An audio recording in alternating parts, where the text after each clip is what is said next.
গরম গরম নান রুটি দিয়ে নেহেরি খেতে অনেক বেশি ভালো লাগে, তার মধ্যে ঘরে বানানো নান রুটি। আজকে আপনাদের সাথে ছোট্ট একটা রেসিপি শেয়ার করব, কিভাবে পারফেক্ট ভাবে নান রুটি বানানো হয় আর লোভনীয় স্বাদে কিভাবে নেহেরি রান্না করা হয়। চলেন তাহলে প্রথমে নেহেরি রেসিপিটা শেয়ার করি। এই যে এখানে সব ধরনের মশলা দিয়ে ভালোভাবে মেখে নিব। সব ধরনের মশলা হচ্ছে গরুর মাংস রান্না করতে যা যা মশলা প্রয়োজন হয় সবগুলো মশলা দিব, শুধুমাত্র মরিচটা দিব না। এখন দিয়ে দিচ্ছি পেঁয়াজ বাটা, রসুন বাটা, আদা বাটা, সবগুলো একসাথে দিয়ে ভালোভাবে আবারও মিক্স করে নিব। সবগুলো উপকরণ দিয়ে ভালোভাবে মিক্স করে আধা ঘন্টার মতন রেখে দিব। আধা ঘন্টা পরে প্রেসার কুকারের মধ্যে ভালোভাবে সিদ্ধ করে নিব। প্রেসার কুকারে সিদ্ধ করলে হচ্ছে তাড়াতাড়ি নরম হয়ে যায়, নেহেরিটা সাথে সাথে খাওয়া যায়, শক্ত থাকে না। এটা হচ্ছে প্রেসার কুকারের একটা সুবিধা। অন্য একটা পাত্রের মধ্যে তেল গরম করে নিয়ে তার মধ্যে দিয়ে দিব পাঁচফোড়ন, রসুন কুচি, পেঁয়াজ কুচি, শুকনা মরিচ, সবগুলা ভালোভাবে ভেজে নিব। সিদ্ধ করা নেহেরির মধ্যে সবগুলো দিয়ে দিব। 5 থেকে 10 মিনিটের মতন আবারও ভালোভাবে সিদ্ধ করে নিব। দেখেন কতই না লোভনীয় লাগতেছে। এই তো তৈরি হয়ে গেছে আমার লোভনীয় স্বাদে নেহেরি। নেহেরি কার কার পছন্দ অবশ্যই কমেন্টের মাধ্যমে জানাবেন। চলেন এবার শেয়ার করি নান রুটি রেসিপি। আসলে এই ভিডিওটা অনেক আগের ভিডিও হওয়ার কারণে আমার কিছু ভিডিও ডিলিট হয়ে গেছে। যতটুকু আছে ততটুকু আপনাদের সাথে শেয়ার করে। একটা পাত্রের মধ্যে পরিমাণ মতো ময়দা নিয়ে ইস্ট দিয়ে নিব।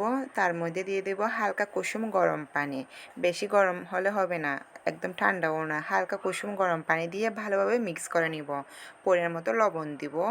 তার মধ্যে হচ্ছে 1 চামচের মতন গুঁড়া দুধ দিতে হবে। তারপরে একটু হচ্ছে চিনি দিয়ে নিব, একটু বেশি মজা হওয়ার কারণে একটু হালকা হালকা একটু মিষ্টি যেন হয়। সবগুলো উপকরণ দিয়ে ভালোভাবে মিক্স করে 4-5 ঘন্টার মতন রেখে দিব। আপনারা যদি সকালে নান রুটি বানাতে চান সেক্ষেত্রে রাত্রের মধ্যে ব্যাটারটা রেডি করে রেখে দিতে পারেন।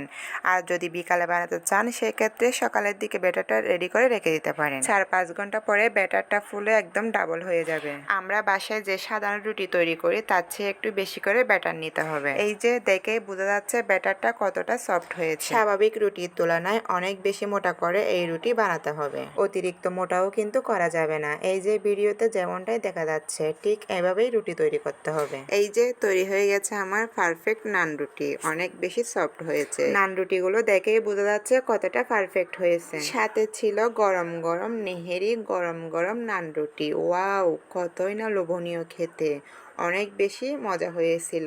এই এডিট করতে গিয়ে আমার এখনই খাইতে ইচ্ছা করতেছে। অনেক দিন পরে আপনাদের সাথে একটা ছোট্ট রেসিপি শেয়ার করলাম। কেন জানি এখন ভয়েস দিয়ে ভিডিও বানাতে একদমই ইচ্ছা করে না। একটা সময় ছিল সব সময় ভিডিও ভয়েস দিয়েই তৈরি করতাম। আমার এই ছোট্ট রেসিপিটা আপনাদের কাছে কেমন লাগছে অবশ্যই কমেন্টের মাধ্যমে জানাবেন। আর কে কে কোন জেলা থেকে আমার ভিডিওটা